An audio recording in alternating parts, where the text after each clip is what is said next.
Google Chat is a chat application by Google, which is a replacement to Google Hangouts. So to access our chat, you can go around onto the web browser of your choice. And what you need to make sure is you need to be signed in onto your Google account. And once that is done, you can go around and on your web browser, you can type in chat.google.com right here and press enter. And what happens is that you can access Google Chat, as you can see right here. So here it says message notifications is turned on off, so you can just continue and allow this to turn on the notification over here as well. Another way to access out Google Chat is by going on to the Google Apps section right here, and here you can find out chat over here as well. So once you access that out, you can see that you get access to chat right here.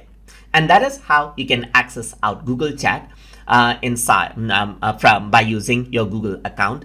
And the thing is, all of the chat from Google Hangouts that you have previously done does show up over here in Google Chat automatically. So you do not need to sync up right here. So the messages that you do in Hangouts are all synced up over here.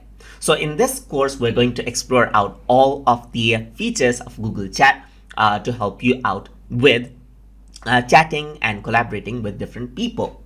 So hope you guys learned something as always. And as always, please like, comment, share, and subscribe.